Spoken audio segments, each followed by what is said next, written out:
Hello, Greg from LooUQ here, and I'd like to today introduce you to the LooUQ LTE cellular modem, the LTEm1. The LTEm1 is designed as a machine-to-machine communications device that's designed to be embedded inside your product or project. The LTEm1 is small and low power, but it's loaded with features when it comes to communication and services. So let's take a closer look at some of those capabilities and how they can help your project. Looking at the LTEm1, you'll notice at its heart the Quectel BG96 module. It forms the core of the device. The BG96 is certified by numerous regulatory agencies and network operators around the globe. On the cell side, the LTEm1 supports Cat-M1 and nb-iot on LTE networks and offers eGPRS fallback in regions where LTE networking is not available. The two UFL connectors, one is for cellular and one is for the GNSS GPS receiver antenna. The integrated GPS receiver is multi-constellation to support all of the GNSS constellations worldwide and support your application's location tracking needs wherever it travels. Advanced GPS capabilities include location assist mode and geofence tracking. The GNSS GPS antenna can be either a passive or active component. The LTEm1 has a connector to supply active antenna power from an external 3 to 5 volt power source. On the bottom of the LTEm1, you'll notice the prominent position of the SIM card carrier.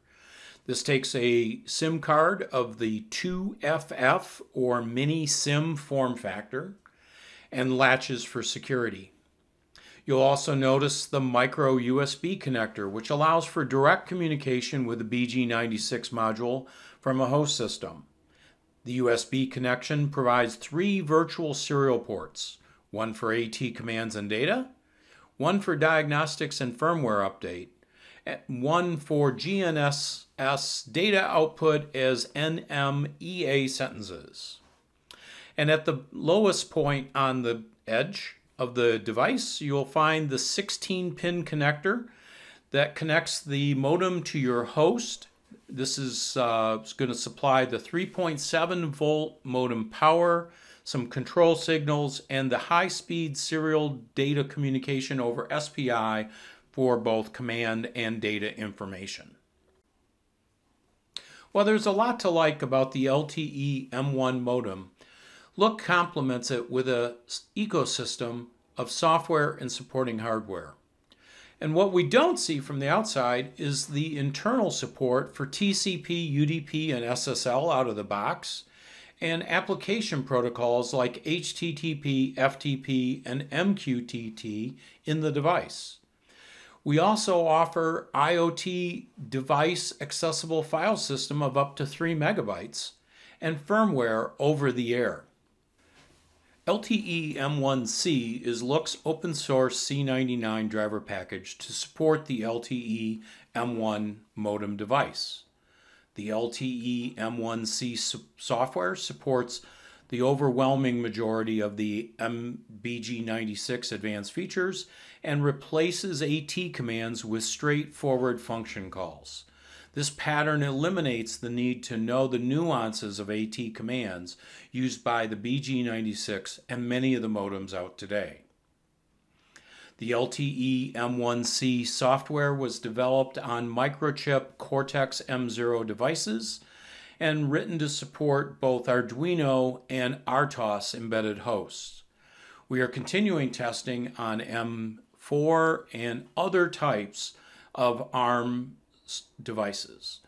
You can look at the source code and documentation on our LooUQ GitHub page via the URL shown above. We know for the LTEm1 to be part of your project, LooUQ needs to make it easy to integrate and connect. To facilitate that need, LooUQ has created the uxplore line of 3 LTEm1 adapter boards. The first is our full-featured evaluation board, the uxplore Feather. It incorporates a feather form host of your choice with an integrated prototyping area. The uxplore Feather can be powered by USB, 6 to 30 volts AC or DC, or solar cell. The second development board is our uxplore Breakout, allowing a more universal connectivity option by providing basic power needs and connectivity between the LTEm1 and your project. This is a breadboard compatible pinout. The third option is our uxplore RPi, which you might have guessed connects the LTEm1 to your Raspberry Pi for power. With the Raspberry Pi, the communications are over the LTEm1's USB interface. Thank you for taking a look at the LTEm1 modem from LooUQ. We've left you with some resources here available via these links where you can look at the device, the software, or the ecosystem in more detail. If there's something we didn't answer, please feel free to reach out by going to www.looq.com and filling out the information request form, or by going to answers.looq.com and opening a ticket with your specific question or need. Thank you and have a great day.